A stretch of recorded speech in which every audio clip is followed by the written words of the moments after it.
Hello friends, it is the second part video of the first day of lesson gravitation from science section A.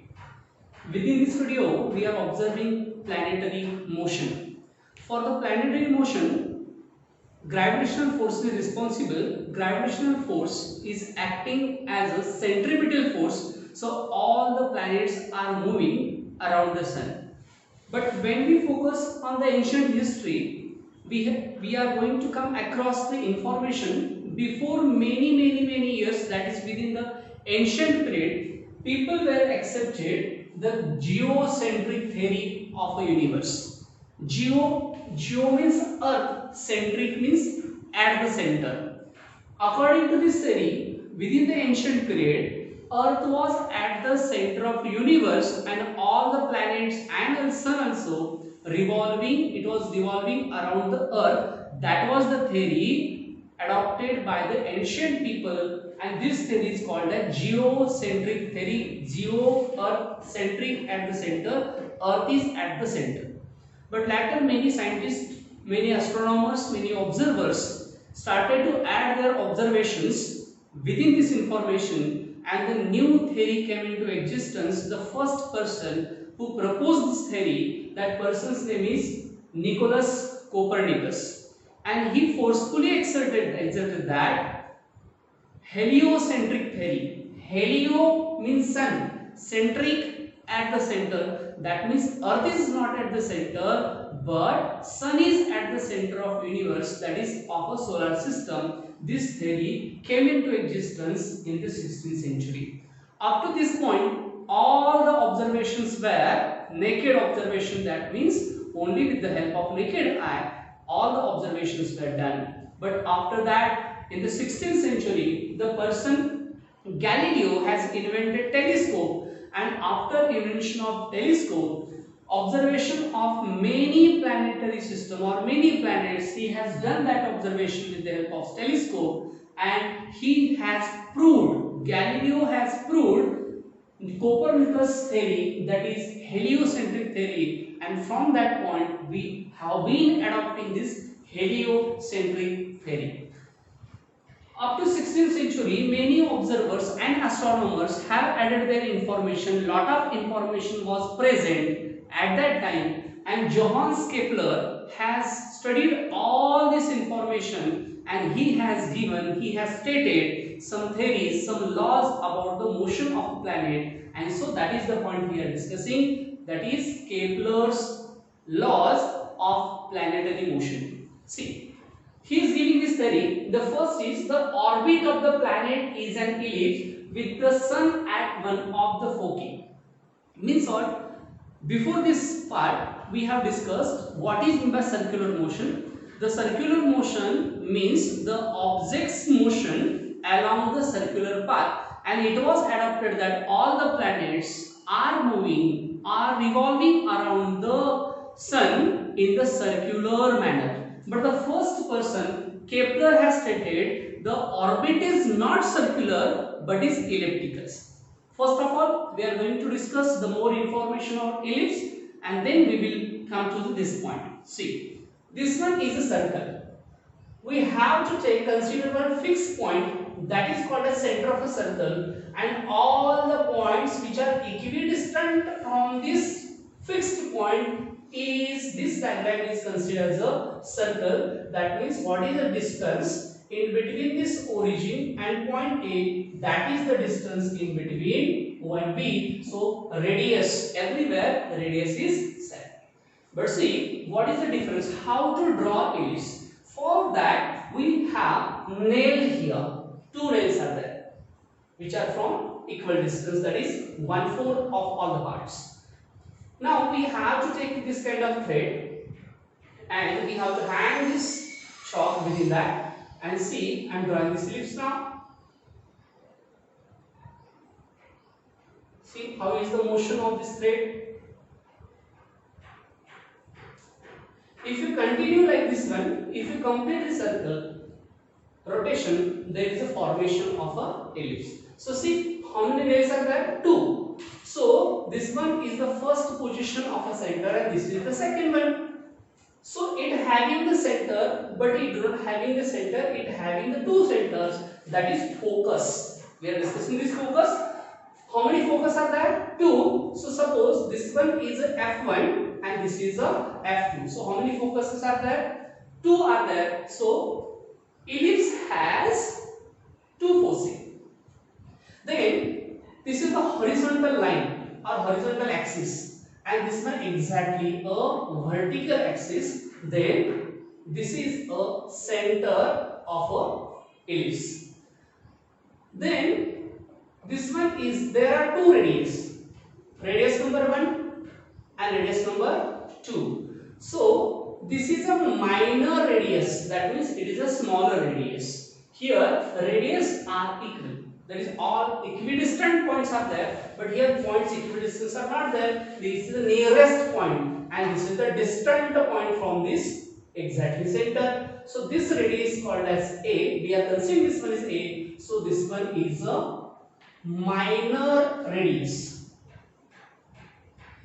And this one is considered as a B. If it is A, this is also A. If this one is a B, this is also B. So this is called as major radius. So how many radii it having? Two. One is minor and second is major. The longer one is a major, the shorter one is a minor. Then what is meant by the mean radius? This one is the mean radius. Suppose we are considering this one as a focus. Sun is at the focus. So from this point to F1, this is the X, longest point, and this one is the shortest point, that is the Y. Then X plus Y divided by 2, that is equal to A. We are getting this point here, and so this is called as mean radius of an ellipse. So why we have discussed this one? Because in the third law we need this mean radius, and to get this idea clear, the half of the major diameter, this one is a major diameter, this one is a minor diameter of an ellipse. So half of major diameter is a mean radius, because radius is always half of diameter, like this one. This one is a mean radius. But how to find mean radius? Mean radius can be found like this one. From, suppose we are considering this focus, then this is the shortest distance and this is the longest distance. Longest distance is X, shortest is Y. So X plus Y divided by 2, because added 2 divided by 2. So what is the answer we are getting? That is called as mean radius. So got the terms.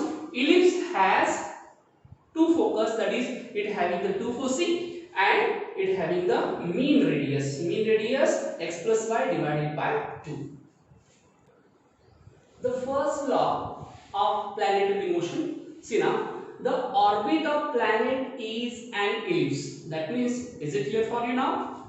It is not a circular one, it is an ellipse one. So all the planets are moving around the sun, not in circular orbit, but they are moving in elliptical orbit. But how? With the sun at one of the foci. That means it having the two foci, F1 and this is F2. If you are considering sun here, that means one of the foci. Just as per the textbook, we are considering this is the position of sun.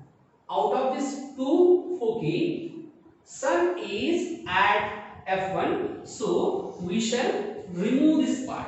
Which one? Second. So this one is a X. The shortest distance, this one is a Y. If it is X, it is Y. X plus Y divided by 2, that is the mean radius of this ellipse. Is it clear? The orbit of a planet is an ellipse with the sun is at one of the foci. Now second, the line joining the planet and the sun sweeps equal area in equal interval of time. Suppose. From the first discussion, is it clear? This is the first part. This is the position of sun. Now, this is the position A of a planet. This one is a position B of a planet. Then C, This position is D. Now this position is E and this one is a F. Consider now. That means Earth or a planet is moving sometimes near to sun, sometimes away from the sun. When a planet is moving near the sun, definitely heat get increased and we are observing summer or we are feeling very warm climate.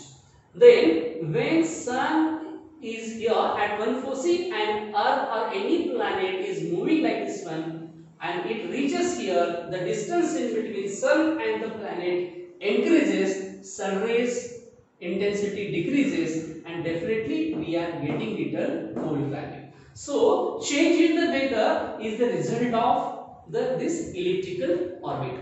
According to the second point, suppose it is a position, A position. So I am joining this line here. Suppose this is the line joined by, that is in between the position of a planet and the sun, and this is the B position.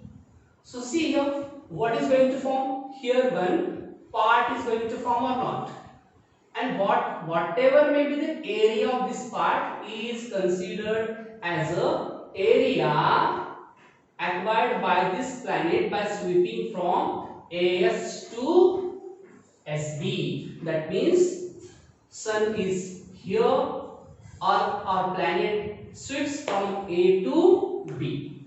Then again, definitely if a planet is going from C to D, then by joining this line, again we are getting this one area. When we consider E to F, definitely we are getting again this area. So how many conditions we are discussing? We are discussing three conditions. This one is a condition number first, this one is a condition number 2, and this one is a condition number 3. Suppose if these areas are equal, which area? The area which is occupied by these three lines. If this is equal, then definitely this area is swept by the planet in equal time. Means when planet is near the sun, it will occupy more area. When it is away from the sun, it will occupy less area. If you focus on this arc, see, this is the arc of this ellipse and this one is also arc of the ellipse. When it having the equal area means equal time. So within, suppose it is a 2 days. Within the 2 days it is going from A to B. Then definitely here is also A to B, because these two area is equal, not a length. Here length is more, here length is less. It means that when planet is near the sun, its speed increases and lot distance it is covering. And when the planet is away from the sun, see here arc is little, that means its speed decreases. So what is the conclusion from the second one? The line joining the planet and the sun, this is the line joining the planet and the sun, sweeps equal area in equal interval of time. In the equal days it will cover the equal area, not a length, equal area only. But when we focus on length, here length is more, here length is less. Near the sun, when the planet reaches near the sun, definitely its speed increases, so length increases, though area is same. Suppose the speed of a planet is same everywhere. So what will be the result? What would happen because of this one? When speed will be same, while going nearer to the sun, definitely planet's heat or sun's heat should be more, and so the summer will be unbearable. So say thank God, or say to thank to the earth or the planets, they are moving so fast when they are near the sun, and they are moving with the less speed or low speed when they are away from the sun. The third point is that, see what is the third point? The square of its period of revolution. See what is meant by period of revolution? The time taken by the planet to complete the one revolution or one round to the sun is called as period of revolution. We know that the revolution period of Earth is 1 year, that means 365.2 days, that we have known this. Now the third point is the square of its period of revolution.